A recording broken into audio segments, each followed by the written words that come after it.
Great. Good evening. My name is Bill Coy, and I'm the director of the Image Fellows Program. And on behalf of the Hawaii Leadership Forum, PBS Hawaii, and our partners at Civil Beat, I'd like to welcome you to our event this evening, The Conversation with Sasha Pfeiffer, The Transformative Power of Telling the Truth. This event is being live streamed on Facebook and is being recorded for future broadcast by PBS in April of this year. So if you missed something, you can replay it and see it again. We ask you please don't take any photographs or record the event, to be really present here for this event now, but also not to annoy people sitting around you. Last year after the movie Spotlight came out, a number of us were struck by the transformative power of simply telling the truth, of shining a light on a terrain that people just would rather not see. Little did we know that as we find ourselves in February of 2017, that we are debating the question and the nature of what is a fact and what is not a fact. And what is the role of the media to keep power structures honest and accountable in a vibrant democracy that would become somehow a matter of dispute or question. Tonight we get to an opportunity to listen in and participate in a conversation with two stellar journalists, individuals who have made great contributions in their field. In a moment I'm going to welcome both Leslie and Sasha to the stage, and later after their conversation and presentation, you'll have an opportunity to ask questions of them and ask some reflections. You were given 3x5 cards, and as the conversation evolves, if you have a question that you would like to ask, please do fill it out, and staff will pick them up at an appropriate time during this evening's presentation. Let me first introduce Leslie Wilcox. Leslie is a lifelong Islander, has worked as both a print and broadcast journalist for more than 3 decades. As a reporter, a producer, an executive producer, a news director, and anchor of consistently top-rated newscast. Today, she is getting ready to mark her 10th anniversary as president and CEO of PBS Hawaii. Under her leadership, the island's only public television station launched an award-winning program that trains preteens and teens in journalism.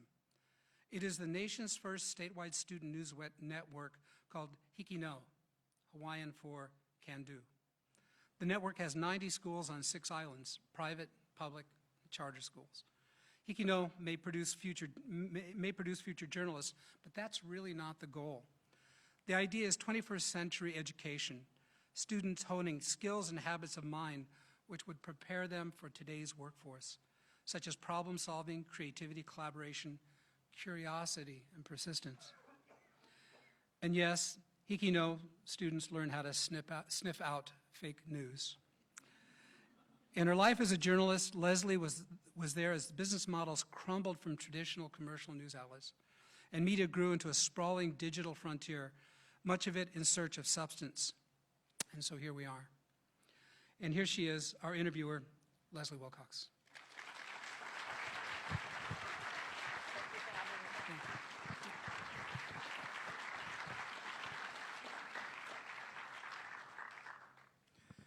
As a print and broadcast journalist, Sasha Pfeiffer was a member of the Boston Globe Spotlight team, whose stories on the Catholic Church's cover-up of clergy sexual abuse won the 2003 Pulitzer Prize for Public Service. That reporting is the subject for the 2015 movie Spotlight, in which Sasha is played by actress Rachel McAdams. In the broadcast realm, Sasha has been the host of All Things Considered and Radio Boston at WBUR, Boston's NPR station, and a guest host of NPR's syndicated On Point and Here and Now. Her on-air work won a national 2012 Edward R. Murrow Award for broadcast reporting. Sasha was a 2004-2005 John S. Knight Journalism Fellow at Stanford University, is a co-author of the book Betrayal, The Crisis in the Catholic Church. Please welcome our guest this evening, Sasha Pfeiffer.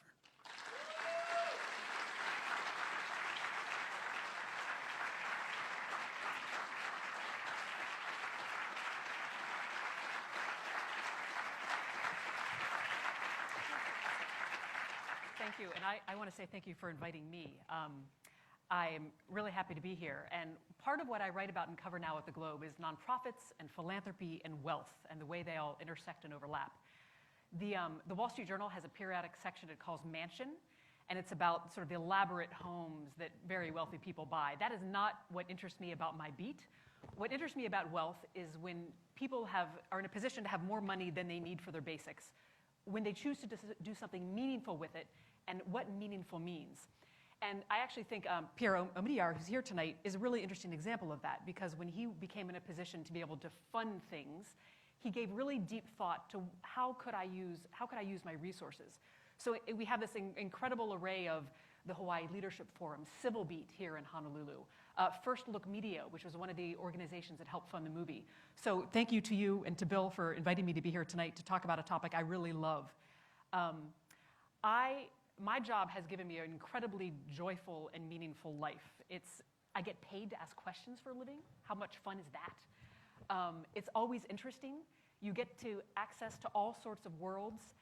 And I've also learned, because of some of the work we've done, that on a very good day, you can also do incredible positive change. And so I hope tonight part of what we can do is celebrate journalism, because as all of you know, if you've paid attention to the news, it's a very perilous time for the journalism world. You know, the newspaper industry has had financially catastrophic sort of turn of events in recent years, essentially a collapsed business model that is still trying to figure out how to replace. And at the same time, we have a political climate now in which the press is sort of portrayed as the enemy. And I think what I hope we talk about tonight is why we should celebrate the press, why we get back to these very basic questions about what is democracy, what is the purpose of journalism. So I think that's a lot of what we're going to be talking about this evening, and I'm glad you all came out for this tonight. All right, thank you. Welcome. Thank you. I know you've been to the other islands, but this is your first trip to Oahu. It is. Have you had a chance to pick up a bit of the culture? I went to the farmer's market this morning, and I then crossed the street and hiked Diamond Head. So in every spare moment I've had, I've been trying to explore, and it's beautiful. And I also traded snow and 20-degree weather, so this trip is good a gift. deal. Exactly. And besides that kind of culture, we do have we're the most isolated archipelago in the world, and we do have a bit of a culture of secrecy. You know, there are pressures, societal, familial, institutional, that people don't want to speak up. They don't want to be the nail that gets hammered down. So I wanted to talk about that a little bit too, about compare cultures. As it is, you did your investigative reporting on the Spotlight team on clergy sex abuse in the most Catholic city in the country by percentage. Mm-hmm. And I think all of the reporters involved were lapsed Catholics. Mm-hmm. You were also a Protestant, and I think you lapsed there too. And much was made in the Spotlight movie about the outsider coming in, the Jewish guy running the paper and saying, you guys need to explore that. Yeah. Can you talk a little bit about that? Yeah, this is a reference to Marty Barron, who was the editor of the Globe when I was there, and who is now the executive editor of the Washington Post, where we're a paper that's doing some of the most dynamic work in the country right now. And yeah, and Marty's a tremendous, tremendous leader. He's an exceptional leader. He's a very gifted editor. He has this incredibly pure moral compass, which I really love about Marty. The movie makes a lot of Marty having been Jewish.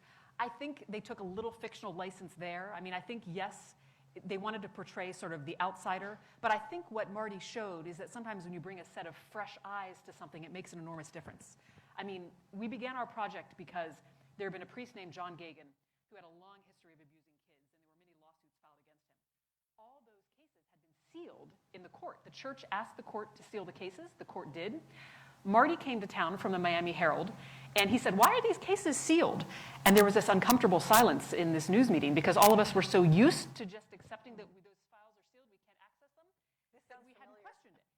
So Marty told the Spotlight team, go find out what you can, and at the same time, he asked the Globe's lawyers to try to unseal those files, which they successfully did after several months. So I think, again, fresh eyes can make a big difference in coming to a place that's been used to the same thing for a long time. I'm sure you knew when you started poking around and you started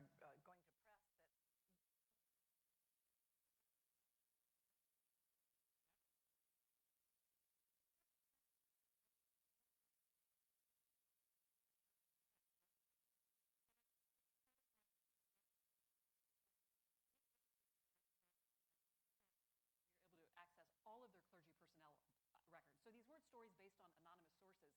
These were records by the church itself. And I think that when a project is that bulletproof, it makes it hard to blame the messenger.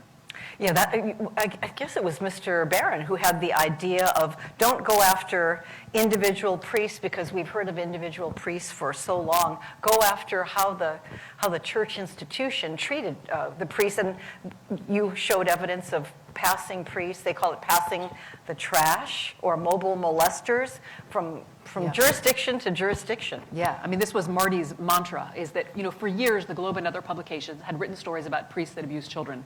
We were looking not simply at that, but about church officials who cover up for priests who abuse children, who systematically would get reports and then shift priests to other places. And in a pre-internet era, if you sent someone 30 miles north of Boston, the people who live 30 miles south of Boston would lose that person. You wouldn't know where they went. So that was our goal the whole time, is to focus on the system. There are a number of people who run media outlets, people who are journalists, people who are former journalists. And I'm glad to see that there are commercial and nonprofit news outlets here. I appreciate you being here. I think everyone from that background really related to your newsroom scenes, what it was like to go out and what the conversations were like. Was that movie, did you consider it realistic? I did. The movie covered the 4 to 5 months it took us to get to the point where we could publish our very first story. So they put that in 2 hours. So clearly there was some compression and they had to take some editorial license. But I think it was all appropriate editorial license. And truthfully, when we were approached about the idea of them making a movie, we all thought, what could possibly be interesting about what we do? We spent a lot of time on the telephone interviewing people, reviewing documents, creating spreadsheet, going through data. But I think that we saw when you take a very talented screenwriter and filmmaker, they can take what seemed to us like mundane work and make it pretty fascinating and interesting. So you're happy with Rachel McAdams playing you? I think they did it. I think, what was really interesting was most people only get to see these movie stars on the red carpet or in movies. We got to see them prepare for these roles, and it was really impressive to see the amount of work they did. I mean, they spent time with all of us individually. We spent a lot of time socializing with them, and I realized later what I thought was socializing was research for them. I mean, we all of a sudden were seeing mannerisms depicted on the screen, and we began to realize all the time they spent with us, they were dissecting, they were observing, they were analyzing. So they work hard to be as good as they are. Often when reporters are doing stories as a team, they get really excited about nailing an interview or catching someone in a lie, and you see high fives. But this is not the kind of series that would produce that kind of rejoicing. No, I mean, it was pretty sombering. And we had some very sad, intense conversations with adult men who, when they were adolescents or children, or had been abused by priests. And again, very intense, very emotional. But you also become angry because you realize someone has been damaged at a formative time in their life, and it's hard to recover from that. And I think anger is a motivational tool, and that's what it was for us. The most haunting moment in the film to me, and when you get a chance to ask questions, please mention yours if it's appropriate. It was, I think it was Father Paquin. Paquin. Yeah. And he, I think you knocked on his door and he told you, I was just fooling around. I didn't rape anyone, and I did not feel gratified. I was never gratified. Yeah. A lot of people have asked whether I thought that priest had dementia. And I don't think so. I think you really just saw this twisted rationalization for why they did what they did. I think for me, the biggest unanswered question is the why. I mean, there are many theories about why it happened, but that's a really hard one to answer. And you devoted some of your coverage to why. Oh, we did. I mean, we ended up writing for about 1.5 years about this issue. And we didn't just write about priests who abused children. We basically followed the story as it tentacled. So we looked at, why did this happen? Was it because the laity wasn't very involved? Was it because women couldn't be priests? If women had been more involved, would this not have happened? As the Archdiocese of Boston began settling a lot of cases, it hurt the church financially. So we wrote about the church being on the brink of bankruptcy. The cardinal resigned eventually. So it became a daily beat, essentially. When I joined the Spotlight team, Spotlight had been known for basically doing a story or two a year, maybe. They came in at about, they came in at 9, they left in 5, which is very rare in the newspaper world. And someone had said to me, enjoy your early retirement, which I thought was funny. But my experience at Spotlight was nothing like retirement, because basically once that story broke, it became a daily beat, a competitive beat, where national newspapers were following it. So it was very intense. This event is called the Transformative Power of Truth-Telling. What kinds of results did you see from this 1.5 or 2 year investigation? You know, I think that this will sound so basic, but in a way, the gigantic lesson of this project was the importance of questioning authority. Part of why this happened is that the Catholic Church in Boston had so much deference that people looked the other way. They stopped asking questions. My grandmother, who's depicted in the movie, was so devout. And I remember that when the stories came out, she said to me, "I can't believe this happened because we all thought the priests were little gods." And I remember thinking, and that's why it happened. Because when you think someone is a god, you're not going to ask tough questions, and even if you suspect that something's not right, you might look the other way. So I think it's an important reminder to all of us for why we need to ask very difficult questions of people in high places. And it was a very hard story to cover if you didn't do what Marty Barron said, and I mean, it was a story about abuse, because I can remember, and I'm sure some journalists in here remember, there were calls in Hawaii to newsrooms where it would be somebody who didn't identify himself. He seemed very much in pain and maybe stuttered, and he would say, "I was abused by a priest." He would say the priest's name, but he didn't want to say the time frame, and he said there were no witnesses, and he didn't tell anyone at the time, and no, he didn't talk to the police, he didn't speak to a lawyer. You said, and he didn't want his name used. Yeah. So I mean, what are you going to do with that? Yeah. So it really required a different approach. And of course, later, as these boys grew up, they did seek out lawyers, some of them. Yeah. And you know, the movie makes clear that probably the Globe could have done these stories earlier than it did. But I think in a way it ended up beneficial that we waited till we did. Because first of all, it was the very beginning of the internet era, so our stories went online. And instead of being read only by people who got the Globe delivered to their doorstep, they were read by people all over the country. So our phones began ringing off the hook with people from Washington State, Texas, Maine, Florida, saying, I was also abused by Father Paquin. I was also abused by Father Birmingham. So confirmation came from around the country. And I think that Boston was more ready to accept a story like this. I'm not sure if we had written these stories in the 60s or 70s or even 80s when the deference was still so high, that they could have accepted it, and maybe the Globe would have been picketed and protested. But I think the city was ready. Was there corporate pressure to okay, enough with the series, enough about the Catholic Church? No, we had, there was one editor who, after we had been writing for a few months, felt like, is this enough? But he basically was overruled, and several months after that, Cardinal Law resigned, which I think showed you that we were right to keep up with it. So, but no, other than that, I would say no pressure. I think that we recognized the story had to be done. And you say timing did help, because if you'd done it earlier, you might have it might have just gotten really constricted. I think so, yeah. As it was, did you feel angst, or did any of your teammates feel angst about, gee, this is my Nana's, this is her thing, and this is going to really hurt her. I'm destroying what she believes in a sense. I think we were all conscious that this was going to take a toll of sorts on our family members potentially, but it didn't make us feel that we couldn't do it. My mom, who's also very Catholic, I think I told you this earlier, she had wanted to be a nun, but at the time, convents were cloistered, so once you went in, you could only come out about 3 times or so, and her mother begged her not to do it, not to become a nun. And so I remember that my mom, I didn't hear from her for a while after our stories began to be published. And I think that my mom had to make peace with the fact that her daughter had played a role in something that was damaging to this institution she loved, even though I think she recognized that story had to be told. When reporters start on a story like this, they have a pretty good idea of at least how it's going to start. Did it take you to places you didn't expect? Oh, yeah. I mean, I don't think any of us ever imagined it could possibly be at this scale. I mean, early on, we realized there may be as many as 7 priests, and that seemed shocking to us.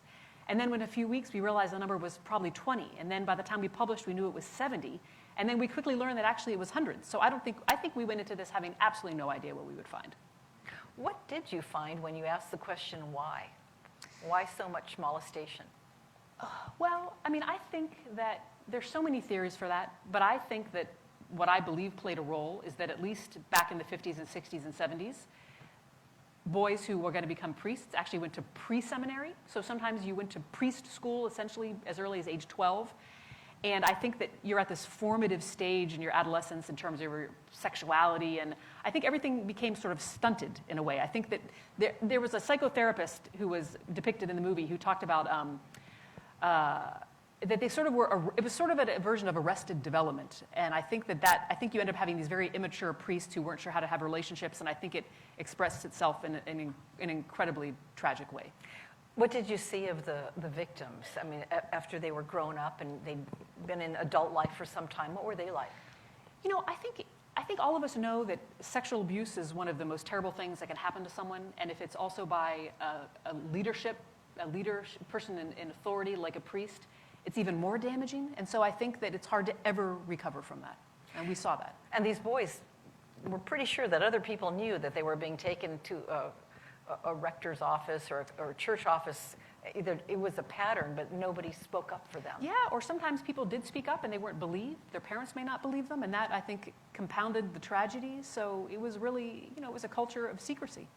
Here we saw a couple of priests who were named in lawsuits and in accusations, and one molested someone for quite some time and then mentioned him to someone else, and that person picked it up. It was really hard to hear about. Yeah, after our stories began to run, I got a few calls from people who would say things to the effect of, what was in the water in Boston? Why did your priests have these issues? But they were missing the point, which is that in almost every city in which this has been looked into, it happened. And it was just a systematic problem. And if you had the ability to get into the files, you would often find out it happened in every city where there was a major Catholic presence. What is an investigative journalist? Because other reporters who are assigned to other areas of coverage, they do stories. What's the difference? Yeah, I mean, many people believe, and I think I agree with this, that there really shouldn't be a distinction between a reporter and an investigative reporter. There are some people whose full-time job is just to do long-term investigative stories. But really, any beat you have, in addition to the daily news and the feature stories you're looking for, ideally the beat reporter would be looking for investigative stories to do as well. So there's an argument that there's no distinction. You mentioned how there used to be a year or so doing a story, or to get a story going. Is that still the case, or are there limits placed on how long the team can work on a story? There aren't official limits, but I think even at the Globe, there's a recognition that they want to try to do stories more quickly. And in fact, for a while, the Globe, besides the Spotlight team, had a smaller sort of SWAT team where they had people who were trying to work on things that could be turned around in a few months. And sometimes stories, they just need time. But there are a lot of pressures now, especially with newspapers in rough financial shape. And it's easy, the investigative team is an easy place to consider cutting because the reporters aren't in the paper as much.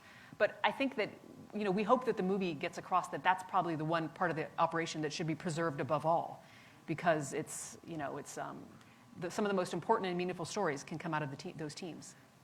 You've looked around. How many newspapers have preserved their investigative team? I definitely think it's a bit of an endangered species, but I just was a judge for a journalism award on investigative projects, and it was really gratifying to see how many projects were being done at small and mid-sized papers all over the country, Atlanta papers in Texas and Florida. I mean, there's good work being done out there. There really is. You need hard skills to do your job, but the key to this story was talking with priests and victims, and those were very difficult subjects to bring up, painful discussions. You were good at that. How did you approach it? I think you have to be genuine, and I was always genuinely interested and genuinely concerned, because I think if you're not, people pick up on that. You just have to be patient. You have to be a good listener. I think interviewing someone who's been a victim of abuse, it requires a different approach than interviewing a public official who's more sophisticated. And I've mentioned this before, but sometimes you end up protecting people from themselves. They share so much with you that you have to decide, maybe I don't put that in a paper. Maybe I think that would be better for that person if I don't do it. So you have to be thinking about the impact on that person's life. And did you remain in contact with any of them afterward? Yeah, there's one victim portrayed in the story, a guy named Joe Crowley.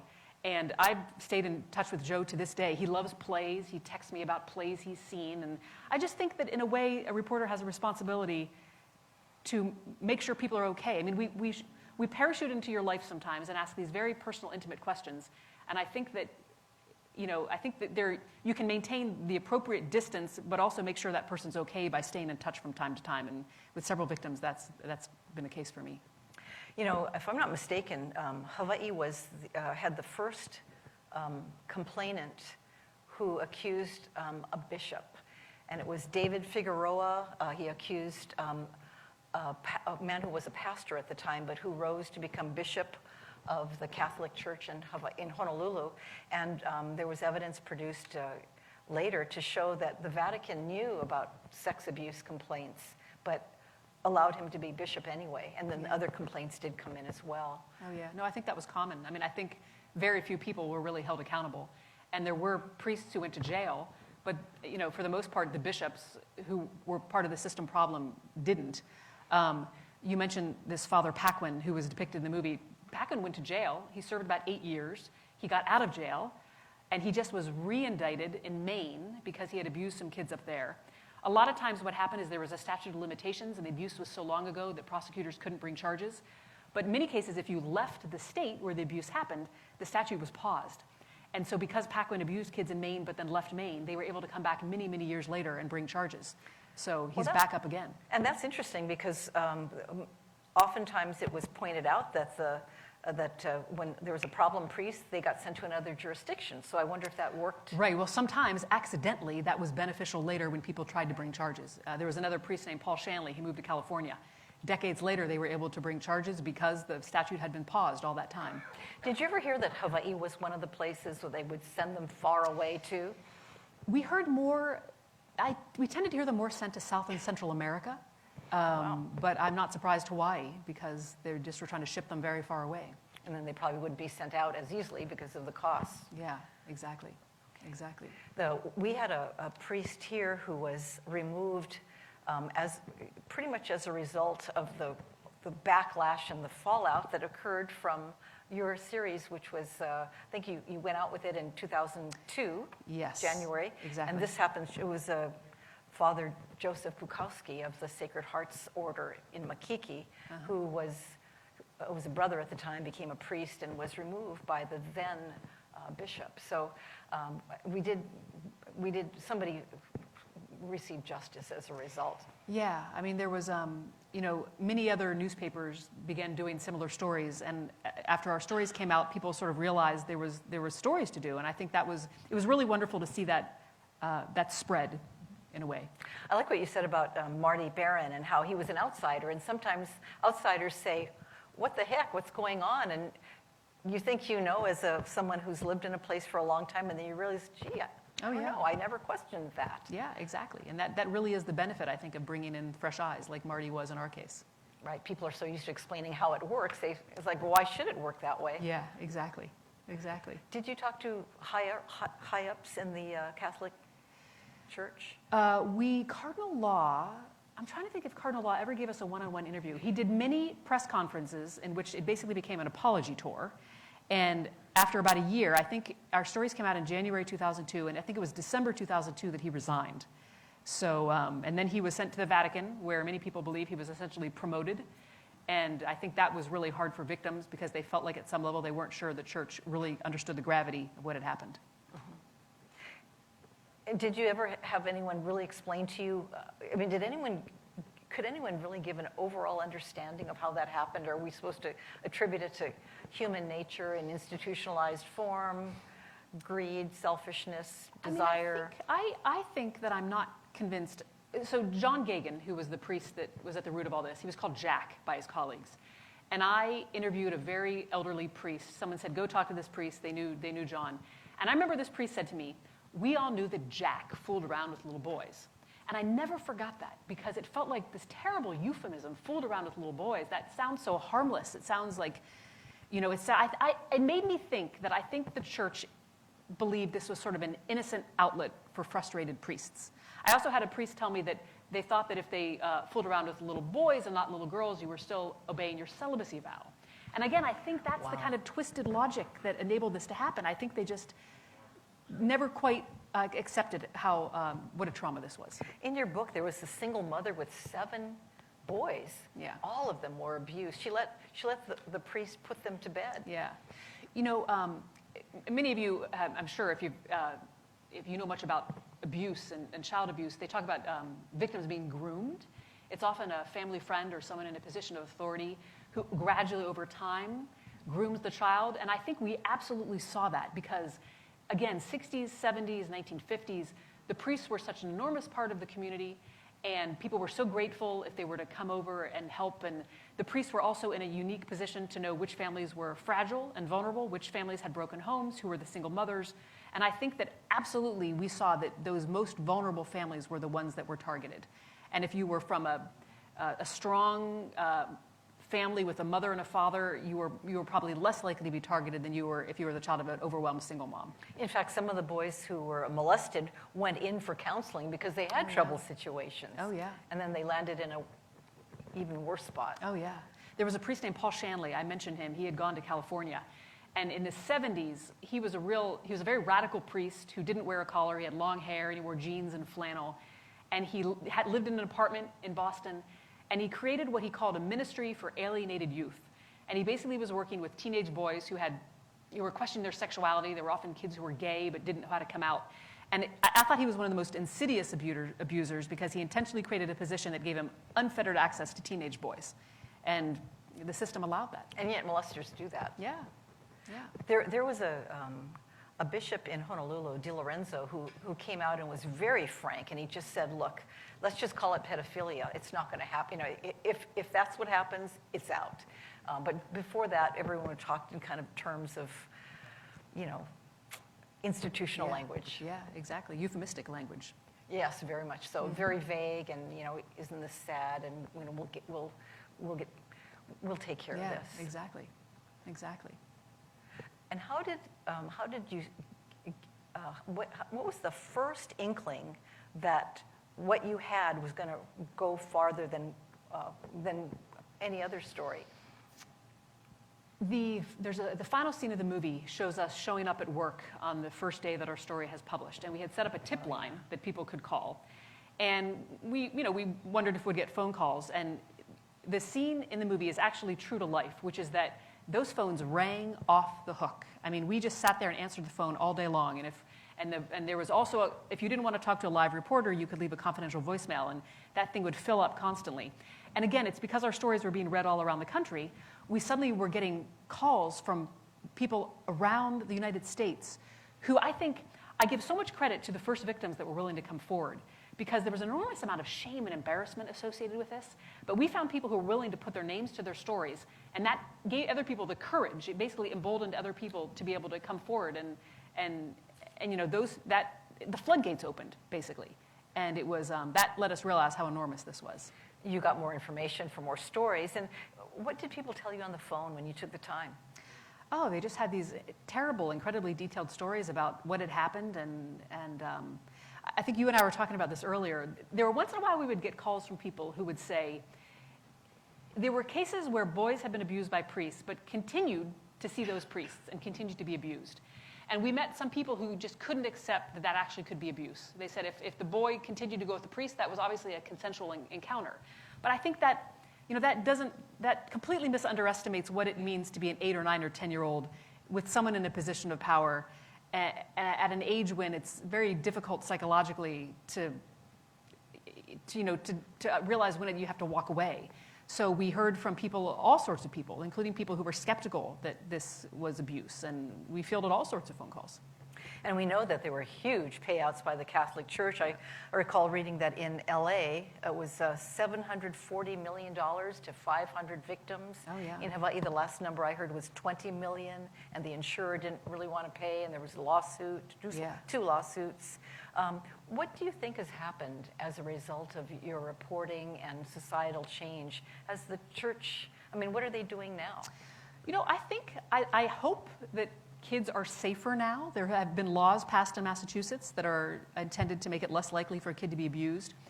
There's something called a mandated reporter law in many states, and that means that if you work with kids in any capacity, you're a doctor, a teacher, a nurse, and you suspect that they're a victim of abuse, you're mandated to report it. You have to tell the state.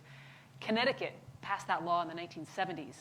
Until I think 2002 or 2003, Massachusetts exempted the Catholic Church and priests from that law. And that was because the Catholic Church had lobbied for years for priests to be excluded. And as a result of our reporting, they changed the law. So I think we saw a lot of cases where the system is stronger now, and there are more there are more systems in place where it would be much less likely for an adult to be able to get away with that. Had you done investigative stories before where nothing happened? Well, I mean, I'll give you an example of a project I loved and felt very proud of. We did a project about charitable foundations. They're foundations essentially set up by wealthy individuals and families, and they ostensibly are benevolent. But really, oftentimes, it's a great way to put your kids on the payroll and your elderly aunt, make her a trustee and pay her $200,000 a year for not doing a lot of work, write off your office space. We found a foundation that had written off a private jet. And so we wrote about this, and I think it was a great story, but I don't think much has changed in the decades since we did that.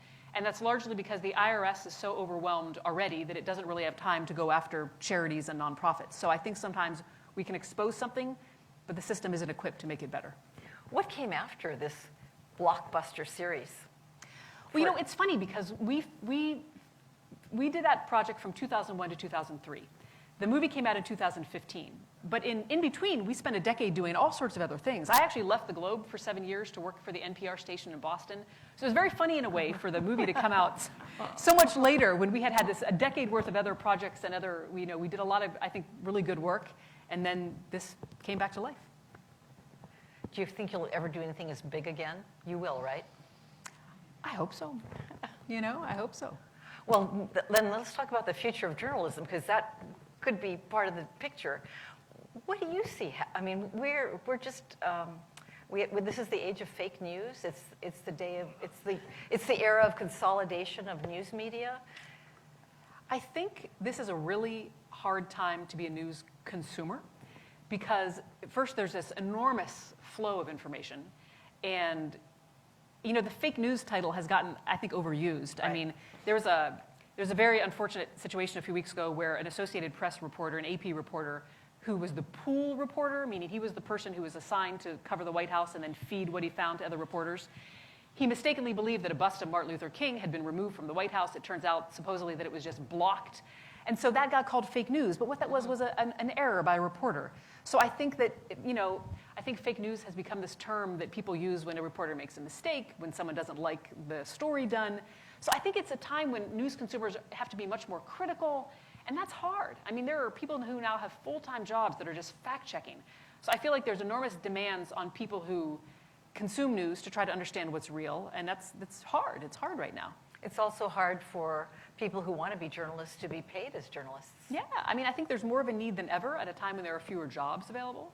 It's a tough time, but again, I hope all of us realize that based on what we see today, you have to have people who are willing to ask tough questions. And we have a Freedom of Information Act law because we've decided that the government should have to share certain information. So I hope we remember that how we've decided this is important. It's a fundamental of what a democracy is built on, and we have to hope the system stays strong. This would be a good time to ask you to pass your questions. Please, if you've been, or you can wait a moment or so, but we've given you a sheet of paper, and if you would pass them toward the center. If you want to resist, pass them the other way. That would be fine, too. We'll have people ready for them. But we'll take a look at them and ask as many as we can during the course of this talk. Sure. By the way, you are a really good interviewer. I wish, she could get anything out of me, I'll tell you. She's really good because you listen and you understand. Yeah, I mean, I think, I think being a reporter, it's like I said, it's about listening. It's about being curious. It's about being genuine, and it's being willing to ask the question that nobody else wants to ask. Yeah. The other thing, it's interesting. I mentioned that I worked for radio for about 7 years, and I mean, you know this because you're in broadcast. The interesting thing about being a radio reporter is you have to ask questions, but also be pleasant, because if you're not pleasant, the listener doesn't like that. And you have to be able to be tough. But oftentimes, particularly when you're dealing with politicians who don't want to answer questions and are very good at evading, if you ask too many times, then you come across as annoying. And it was so interesting for me to go to broadcast and realize, when you're a newspaper reporter, your conversations are mostly happening on the telephone in a newsroom, and then you write a story based on that interview. People don't hear your conversation. They don't hear if you get impatient or if you have to be tough or push or ask someone 5 questions. If you do that in broadcast, it can reflect negatively on you. So it's very challenging for people who have jobs like yours, because you're not only having to be tough and persistent, but in a way that's conveyed pleasantly, and that's or challenging. respectfully. Or respectfully, exactly. Exactly. And then how do you define respect, Yeah. et cetera, et cetera. Exactly. So you used to handle your questions very differently when you were in print? Well, I think it was more that when I went to radio, I had a new appreciation of what it means to do an interview in public, if it's particularly if it's a live interview. And of course, you can get impatient sometimes if someone will answer a question, but you have to really, you can't convey that in your voice when you're doing radio or television. So why did you go to National Public? Not that National Public Radio should not be gone to, but you went to the affiliate. Why did you leave the Boston Globe? I came to the Globe in 1995, and I left in 2008 because things were really rough at the Globe right then. I mean, I thought I wanted to work there forever, but we had been owned by the New York Times, and the Times made very clear they wanted to sell us, which they ultimately did.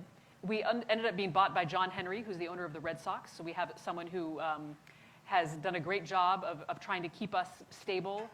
But at the time, it looked like we might even be sold to a private equity firm, and it was not going to be very good for the Globe. So I wanted to stay in Boston. I wanted to stay in journalism. I thought if I went to broadcast, I could learn a new set of skills.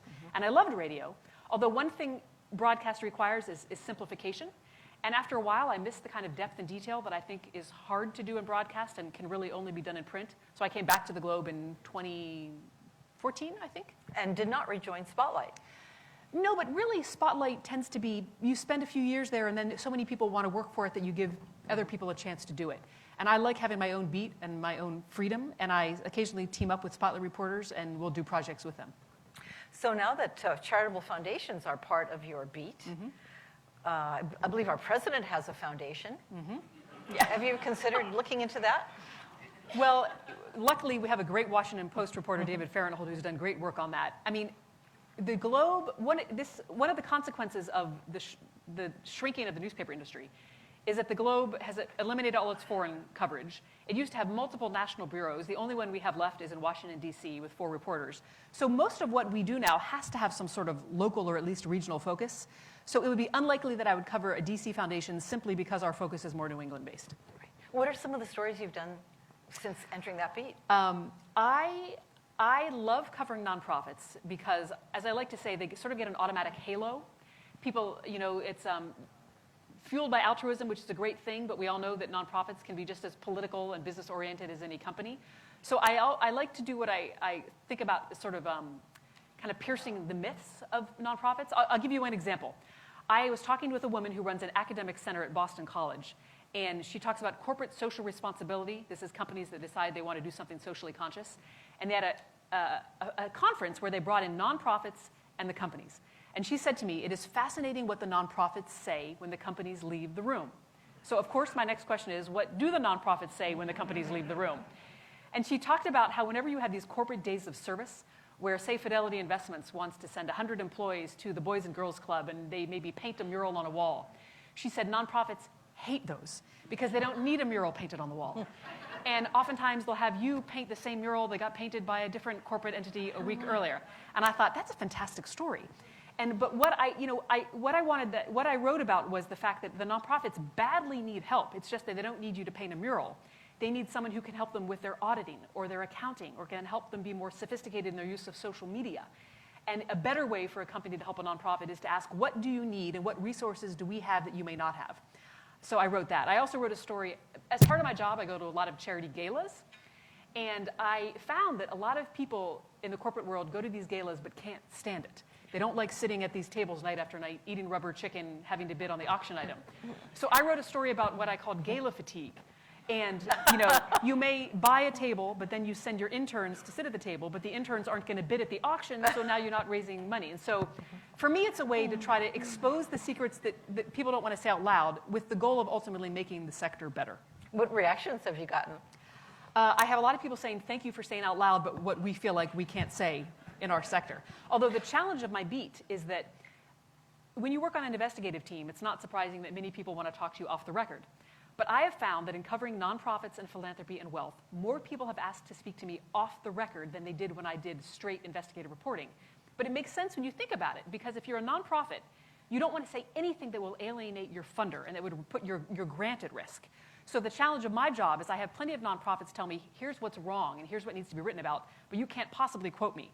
So my challenge as a reporter is to try to either persuade someone to have the bravery to put their quote, to let me use their name, Or you have the difficult decision of, is this a story that has to use anonymous sources, which I think people are skeptical when you read an anonymous source.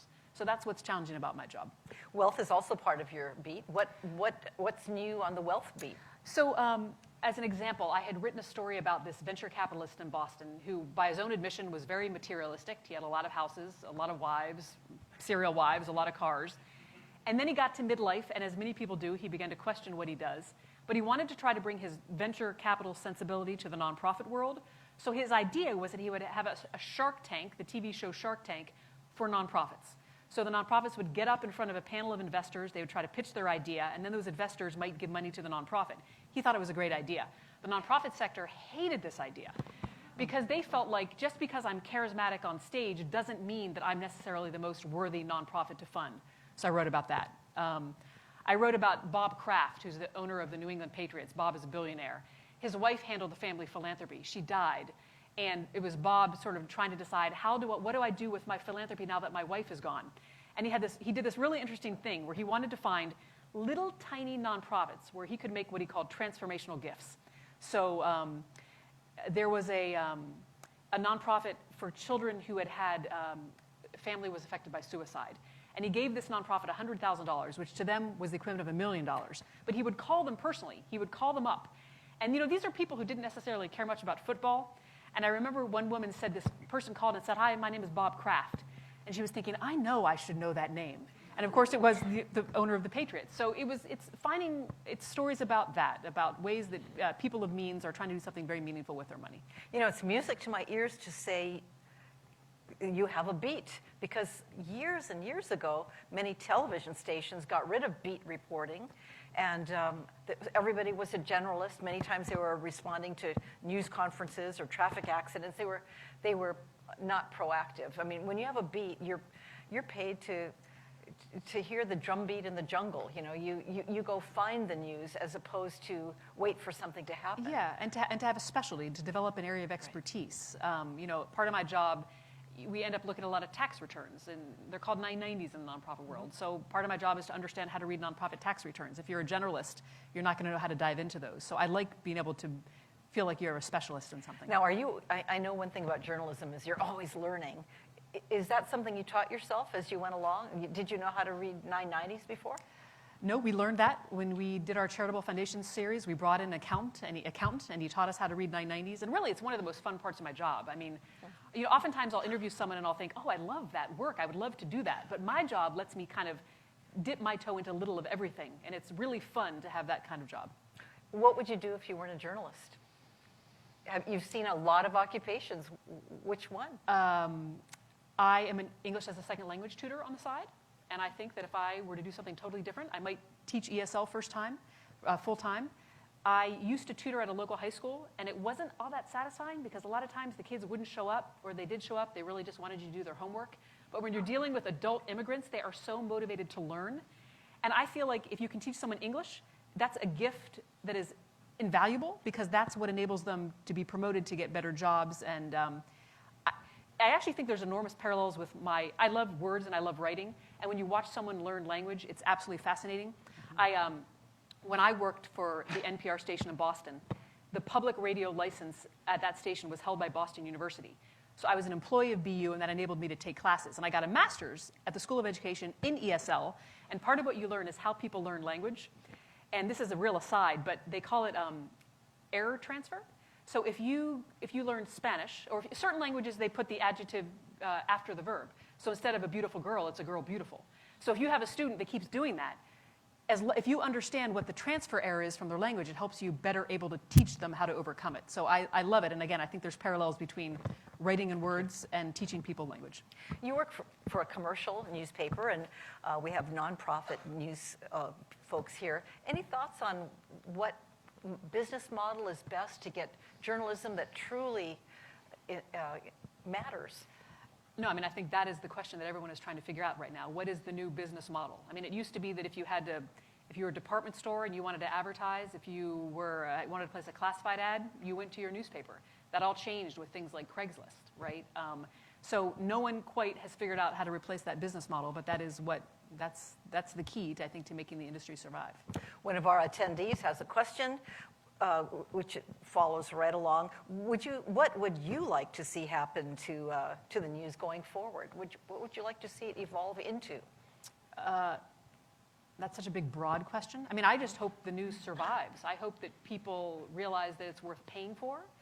And, you know, for those of you who are digital subscribers or print subscribers to your newspaper, thank you. If you're not, I feel like every time I have a captive audience, I can't help but give that sales pitch.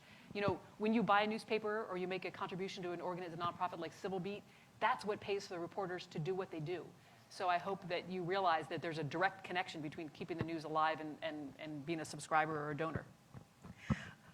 After another question from the audience, after your courageous investigation, what have you learned about people? Are we basically good? And if so, what do we make of the evil that people are capable of committing? That's another hard one to answer. I guess I just go back to what I said earlier, which is we have to always be willing to ask very tough questions of powerful people and powerful institutions, and nonprofits and corporations and businesses. I mean, that's, you know, tonight we're talking about truth telling, and that's really, I think, what I think journalism is. So we just have to be always willing to question authority and ask tough questions. What are some of the areas that most need sunshine or transparency in truth telling? Government always, because I think, unfortunately, what often motivates people to go into government and politics is not a sense of public service, but power and access. So I think that makes it very important for us to keep tabs on that. I definitely believe the nonprofit sector is one, because too often it does get a pass. So I think, and obviously businesses, I mean, I think everything. Do journalists take oaths of ethics, like lawyers or doctors, a Hippocratic oath? We don't officially, but it's a job that involves an enormous amount of judgment and ethics all the time.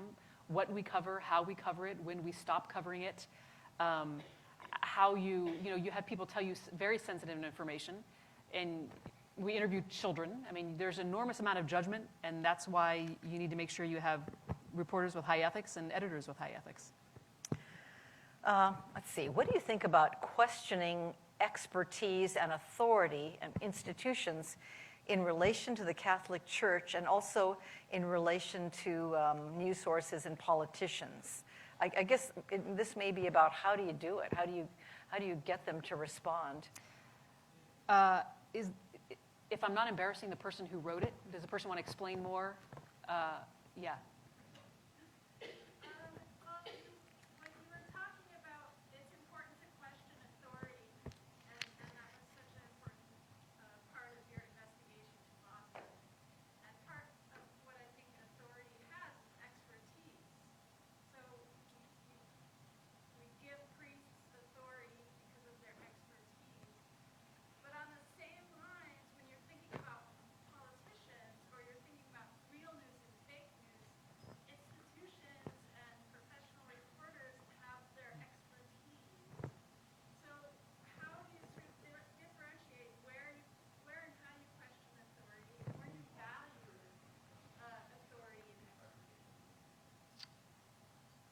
Well, I mean, maybe I would answer it a slightly different way, which is I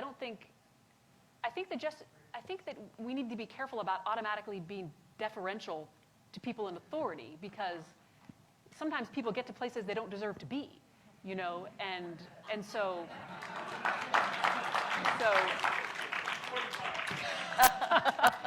I guess that would be my simple answer.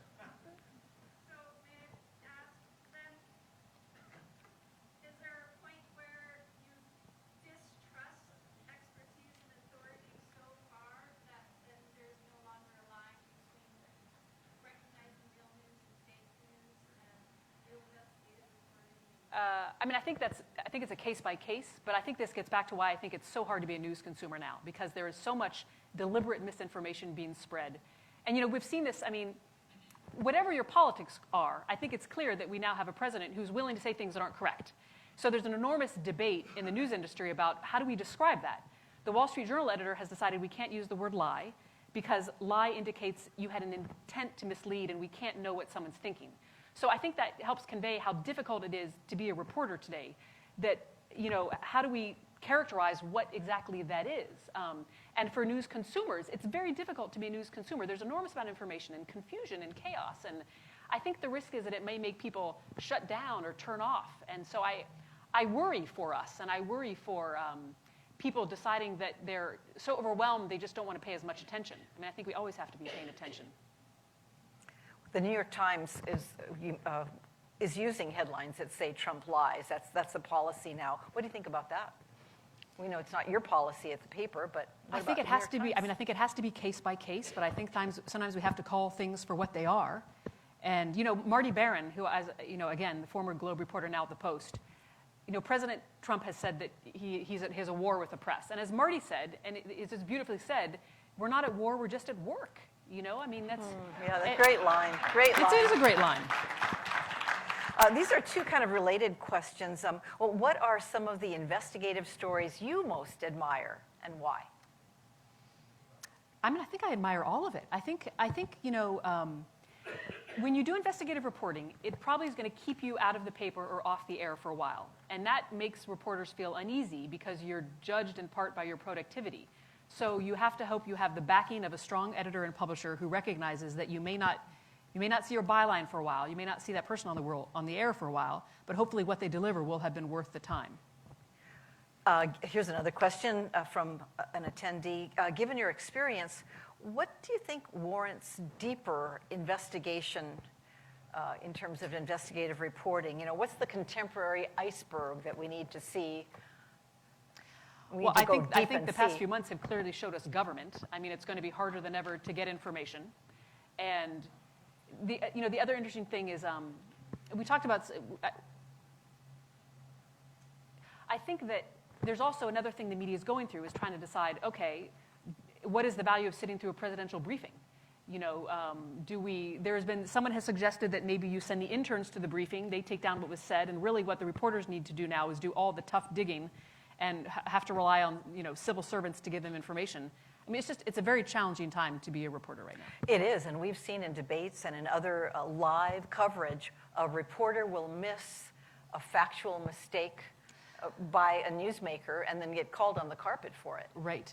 The current media critic for the Washington Post is a woman named Margaret Sullivan. She used to be at the New York Times. And I think it was Margaret that wrote recently about how some of the NPR hosts who are excellent, when they do live interviews, you can have a situation where the person you're interviewing says something that is incorrect. And even if you're very prepared for that interview, you may not realize that something incorrect was just said. And it's almost virtually impossible to correct after it's been said in that forum. So now there's a debate out, should they be doing many fewer live interviews since you don't have the ability to fact check in time? So because of all the changes happening politically, it's making the media have to really rethink about how it does its job. Quite a few of our questions, and we need some more soon, Bill, if you could just pass them. Oh, are we ready? Thank you for all the questions. A number of them concerned the Trump government, so may I ask you? Mm-hmm. How might a reporter get around President Trump's evasive style of answering reporters' questions? I think you have to rely on really good reporting to find other people who are willing to talk to you. I think one of the things that might end up being beneficial for the reporters, which is probably something Trump didn't intend, is that now there are civil servants who feel so upset about what's happening that they're more likely to leak things to reporters. So that's, an inadvertent benefit potentially. But I think it gets back to some of the fundamentals of being a reporter, relying on sources, all the basics. As I was getting ready to come here, I was watching President Trump have a news conference. He had a rally, I should say, a big rally, and he said, the media won't show you all the people here. And of course, that's when the cameras did turn. What do you think of the President Trump's campaign rally news conferences? I mean, they seem like staged events. I think, again, now the media is having to decide, are these things we need to be covering? Do we need to cover every presidential tweet? I mean, it's really created some unprecedented questions for the media to try to figure out how do you cover administration like this and a president like this. And the media is figuring out as it goes. I don't think we have the answers yet. Are people in the news business feeling as afraid as many in the public are? I think that I think there's some level of fear because it's unclear how this is going to end. It's unclear. I mean, everything, there's so much uncertainty. And I think that for the reporters, the uncertainty, you have an uncertainty simply being a citizen, and then you have an uncertainty in terms of the state of your industry. And so there's just a lot of unknown, and I think unknown makes people feel uneasy. In a perverse way, Donald Trump may be helping the newspaper industry.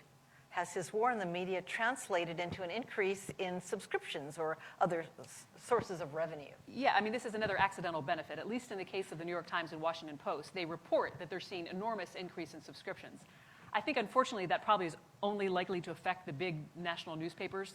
So I don't think it's going to affect everybody, but it certainly is benefiting those organizations. Did the clergy sex abuse scandal reporting help subscriptions at the Globe? I don't think we ever had a measurable increase in it, but I think it certainly, I think it helped establish the Globe, respect for the Globe, and put its investigative team on the map.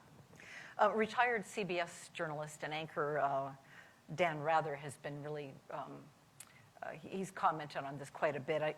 This person is asking about Dan Rather's new endeavor on Facebook. Are you familiar with it? I know he's been posting a lot, sort of very supportive posts for journalism and generally pretty dismayed with what's happening politically. Anybody want to elaborate on the Facebook and Dan Rather question?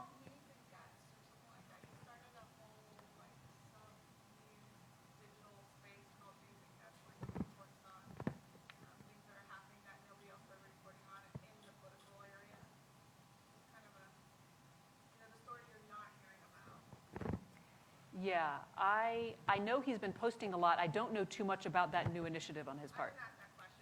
Oh, okay. Okay. Sure. Thank you. Following the news and guests also, and he generally got advice from the younger generation that if he wanted to get his voice heard, that would be the platform. Oh, that's interesting. It's a new thing, but he's finding that he's having the opportunity to write his essays. It's like he has a byline practically. Oh, that's so interesting. Quite a following. I think he's got 1 million followers. Yeah, exactly. No, that's a great example of there's such an old-new divide in journalism right now. I mean, the entire industry is moving digital, and for an older generation that can be resistant to that or weren't native to that, there's such value in youth right now. I had a reporter the other day who was telling me that she's 23 and she wants to get another job, and someone has said to her, "But you're very young." But I told her, I think at this point, youth is an advantage. I mean, and to quote Marty Barron again, he used to say that we would hire young people that we would then train and teach them things, and now we hire young people to teach us. Right? I mean, and that's another fascinating change in journalism right now. We have a couple questions that go back to the clergy sex abuse series. Are you satisfied with the reaction from the church? I mean, as I said earlier, I'm not convinced the church, I think there was a lot of lip service, but I'm not sure the church ever really understood the gravity of what happened. And this is a question to you personally and about your team members. In what ways was the team members' faith, not specifically in the Catholic Church, but in God, affected by covering this story? I can probably only speak for myself. I would say that it made me a little more skeptical of organized religion, because at least in the case of the Catholic Church, I think it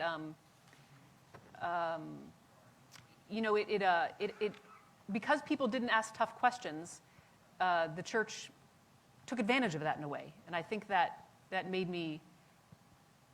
It was disappointing. We really did get to see what happens when people who know something but don't want to say and think, oh, it'll go away.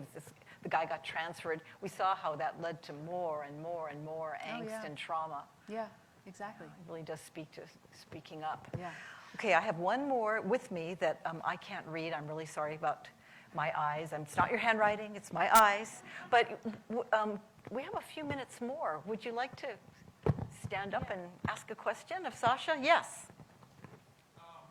Secretary Clinton's admonition that Donald Trump lacked the temperament to be president seems, in retrospect, like quite the understatement.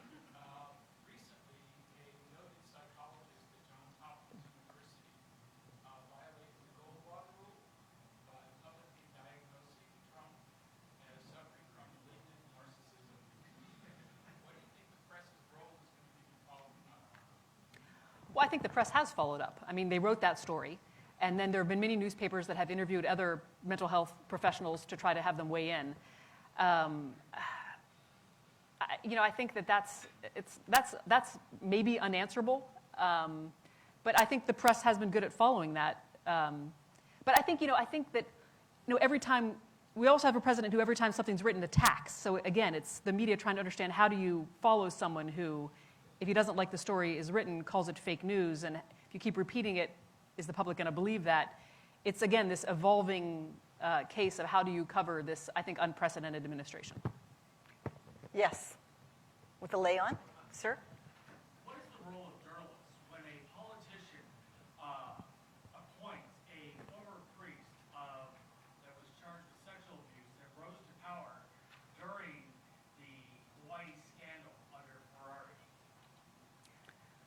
To report on it, and I don't know that case, but I think you report on it in detail and objectively and try to present all sides. So he's a former priest and now in a secular job. Yes. Mark Alexander, actually. To report on it. There you go. Yes. As an investigative journalist, what do you hope the consumer does after you do all this research, you break the story? What do you want to see from us? Because sometimes it can seem so overwhelming or so shocking that everyone talks about it and then not a lot gets done. So what do you want to see happen? First, I hope everyone subscribes to newspapers. You pick which one, but subscribe to one. Make a contribution to the many excellent nonprofit news entities out there, ProPublica, et cetera, and Civil Beat here in Hawaii. I think it's very easy now to feel so overwhelmed, and for people who are unhappy with what's happening, you can feel so outraged that you can get numb. I think people have to find a way not to get numb, but also to be careful about if there's too much outrage, it all cancels itself out. But I think you need to sort of be persistent and not be overwhelmed and stay informed. Yes.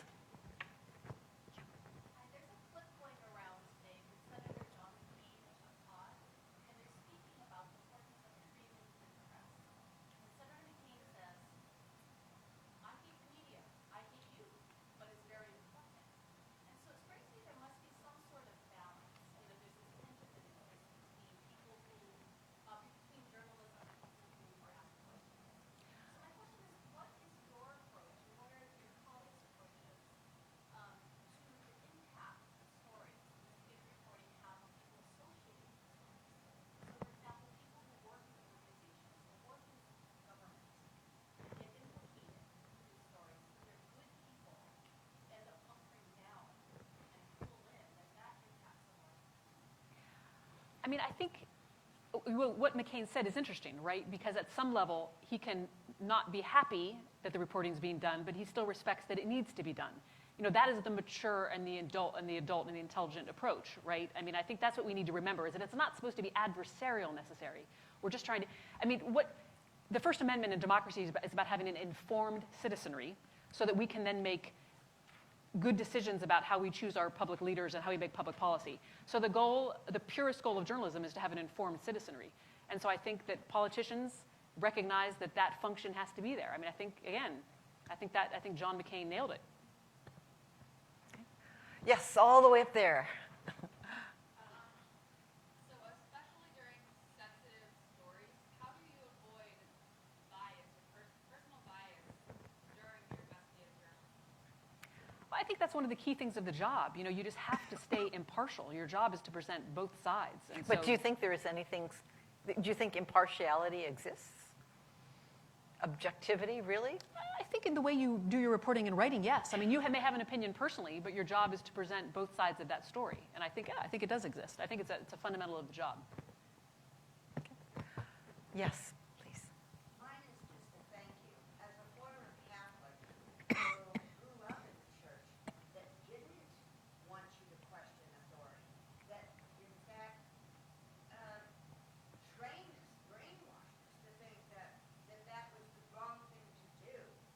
Your story coming out gave so much hope to some of us who have been battling from within, and it also helped those millions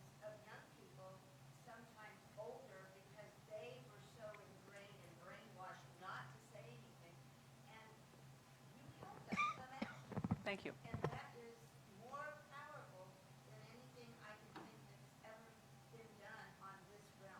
Thank you. And I mean, as I said, that's why I think my job is, thank you. It's why I love my job. I mean, it's an interesting job. It feels good on the brain. And on a good day, you can make a lot of positive change. That's pretty great. That's a pretty great line of work. Do you have a question? I do. As a journalist, do you find it more difficult now to reach a younger generation? I'm very interested to pay attention to these topics. We're using different platforms. Do you feel pressure to use those platforms like Facebook, Twitter, et cetera, to get your reporting out? Yes. I mean, I think that because the younger generation consumes news very differently, it's completely changed the way we do our jobs. I mean, at the Globe, we basically consider ourselves putting out two products now. There's a morning newspaper, but then there's the website, which has to be constantly refreshed and new stories put on. So we now think a lot about what can we post between 6 a.m. and noon, but we still have to put a paper out in the morning. So it's made our jobs much harder, but we have to give people news in the places they want to read it in the way they want to read it, or we won't survive. So that's what the media is trying to adjust to. Has it been suggested to you that perhaps your stories should be shorter? Yeah, I mean, because I think it's true. People generally don't want to read these enormous text chunks of stories, so we think differently about how we present, but how do you do that without watering and diluting what you're doing? So again, this is why it's hard to do these jobs these days. Absolutely. Yes. Yes. What is a respectful and responsible way of responding to very dismissive accusations that the liberal media is completely biased and therefore everything they're writing can just be overlooked because they don't agree? I mean, that's, again, a big part of the challenge of the media today is that, it's so easy to just try to write off the liberal media. I mean, I think we just have to hope that people are thoughtful enough and critical enough that they can decide for themselves whether they really think that's the case. I guess that's the best way I can answer that. It requires critical thinking on part of news consumers. Sir? Yes, I'm wondering what the corporate interest is on censorship of you as a journalist, on what to cover. Like, there's so many subjects that are not being covered. I mean, the pipeline forecast seems sort of submerged with all this Russia stuff going on in the news. I mean, I don't feel any corporate censorship, and I'm not sure I believe that much exists, but I do think that the media has been so decimated and newspapers have shrunk so much, there's so many fewer reporters, that there aren't as many people to cover those things.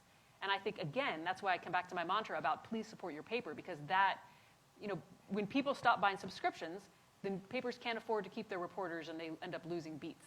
So I think that's more an effect of the shrinking media is why you're seeing things covered less. It's not just the staff shrinking, it's what they call the news hole. It's the number of pages. Yeah, I mean, you've seen some really skinny little papers lately. The Wall Street Journal eliminated a story recently. I mean, the Journal is noticeably, palpably a smaller paper, and that's all a reflection of budget cuts. Yes. Oh, there you go. Oh, that was great. That was an assist. He raised his hand and went, very good. Got to watch out for you. Yes? Much of what you did was about courage, the choice you had to first decide you wanted to look into the story and it was off the Catholic community at great personal risk, in terms of relationships, protests. And so I'm very fascinated to know what do you think it is about your story arc, your life story that created the courage to go out and do things. Because it doesn't always happen with everybody, so it would be fascinating to know what is it about your own story arc that Well, I think I would answer it a slightly different way. And I'm quoting someone else, but I forget who I'm quoting. He said that the best stories start with the word no. So someone tells you you can't have something, and suddenly you really want it. And suddenly you feel really driven to try to find out. So I think for us, in a way, the Clergy Sex Abuse Project was the ultimate reporting challenge because the church does not require to hand over any information. It's a private entity. We can't send it a Freedom of Information Act request. And they had no interest in helping us. In fact, when we were finally ready to ask the church questions, they told us not only were not going to answer our questions, they didn't want to know what our questions were. And so for us, it kind of whet our appetite. How do we get at this? It was like a puzzle. How do we crack the code? So I think for many of us, it's the challenge of trying to get information that people don't want you to get, and that's what a big driver is. So, sorry, go ahead. Follow up. trying to get at the earlier part of your life. So, was it how you were raised? Was it the values that, Did you reject what your parents said? Say, No, I mean, I think I like to ask questions. I was interested in a lot of things, and journalism is a way to be able to indulge yourself in a lot of interesting things all the time. So I think it was more of that. yes. Did you get any blowback from it? Did you get any death threats? Because as a civil rights activist here, I received them. But I want to know if you We didn't. We expected possibly to be picketed or to get protests, but we didn't. And as I said earlier, I think partly it's because over the years, all that deference the church had in a city like Boston in the 1960s and 70s had really eroded over time. So we didn't. We were surprised, but we did not. We have time for only one question, so you have your hand up the highest. I hope you don't have the longest hand, and then I've been, okay. Billy Sage. Very, very thoughtful. Going back to the days when Walter Cronkite, everybody heard Walter. Nobody knew his real political beliefs until much, much later when he was retired. And in news lately, I've heard many people on the right side of the spectrum say, well, 90% of the liberal media, Washington is 90%, and they were giving President Obama a pass, whereas they're hitting him much harder. So I heard one commentator say it seems the country's pretty much evenly split in terms of opinion, be it this side or that side, and yet if there's a really heavy preference in the media itself for the other side, does that show a bias today more so than it did in the past when they didn't seem to give it away? Do I think, you're asking basically, do I think the media is more biased? Is it more liberal than it used to be in the past? I mean, regarding personal opinions being, everybody has opinions, but it seemed like the journalists of the day tend to let their biases show much more than the old days when the journalists were so straightforward you didn't really know what their personal opinions were. I think if the journalist is doing his or her job well, then he or she isn't. But no, I mean, I guess that's how I would answer that. That bias should not be shown. And that brings us to the end of the question and answer session and our time with Sasha. We want to thank you so much for being with us. And, Thank you. And she didn't say, watch what you ask me, don't ask me this. It was anything goes. Yes, thank you so much. Thanks a lot. Thank you.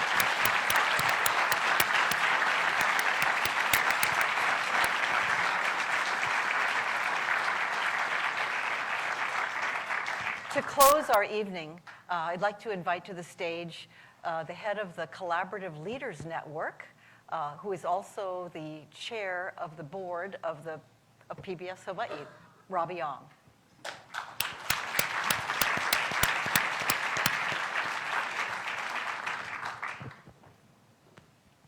I think before I say anything, it was, I guess, the same thing that you see over and over again in life is people who do remarkable things tend to understate them. And Sasha is acting as if what she did was not tremendous and special and just sort of, well, it happened and it wasn't a big deal, when it was very much a big deal, especially at the time they took it on. There was another very distinguished citizen of the state of Massachusetts who wrote a book about that, John Kennedy, in Profiles of Courage. And what he talked about was the importance of those actions that lead to lasting change in our nation when at the time you take them, the risk you are undertaking could have profound impact on your life and your career. And you somehow find a way to take them anyway. For some people it turns out okay, for some people it devastates their lives or virtually ends their careers. And yet in each case they made it without knowing what would happen afterwards. And clearly for Sasha and her colleagues, they could not know what would happen as a result of it.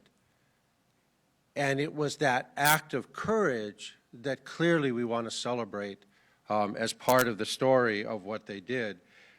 We really do appreciate the fact that in the end, what this kind of story is a gift clearly to the victims, and we've heard that already tonight.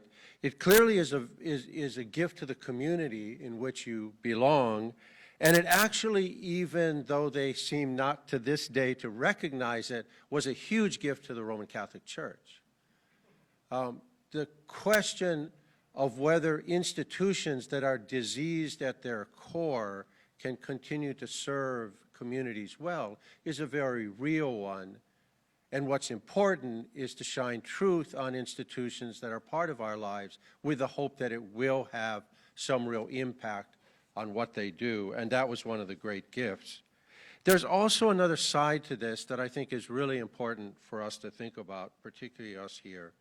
Our last queen, Queen Liliuokalani, said, and these are words that probably everyone in this room has heard a lot, the way to lose any earthly kingdom is to be inflexible, intolerant, and prejudicial. Another way is to be too flexible, tolerant of too many wrongs, and without judgment at all. It is a razor's edge. It is the width of a blade of peely grass. The folks in this room, all of you are leaders of our community. You walk that blade of grass every day of your lives. Sasha reminds us to be willing to speak up when we need to speak up, that silence in the face of harm or even evil is not acceptable. And yet, what about all the things we see every day? You know, if you and I took on every single thing we saw every day, we would end up both exhausted and most likely living alone. And yet, in a small community, and we are a small community, how do we avoid walking past the harms we see and walking past them every day to the point where we become numb to them? How do we find the willingness to speak up when it may offend others, when if I speak on an issue, a certain portion of this room will be offended at me? We are in a small town where the exclusion of people who tell the truth is a very real issue, and many of you in this room have probably felt it when you have spoken to it. We've talked some about the fight over the Roman Catholic Church and about Donald Trump and some of the large-scale evils or issues we have to face, but there is also the daily one of finding the courage to speak to those things that are wrong in this community that we should speak up about. So I challenge all of us, if we have that profiles and courage moment, find it and take it. And hopefully in her example, you see that it can be a great thing in your life and something you're eternally proud of. But let us also be willing to find the smaller ones, the ones that are probably less of that earth-shaking importance, but have a lot to do with the health of our community, that if we're silent about them, begin to erode at the very core of what we believe is a very special place. So like Leslie, I want to thank Sasha Pfeiffer again for being with us tonight in her example, and Leslie Wilcox, who in her own life has been a great example of what journalism in Hawaii is all about.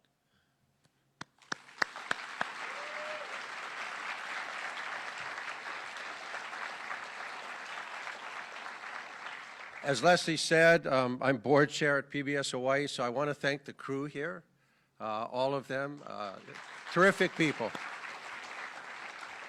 led by Jason Suapaia and Leslie, of course.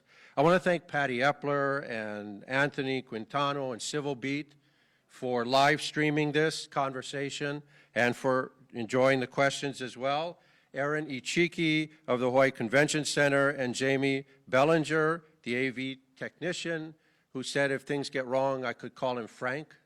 But since they went well, it's Jamie Bellinger. And then thank all of you. You're a great audience. The questions were great. Your attendance here is important. And hopefully from this, great things will happen for our community. Thank you.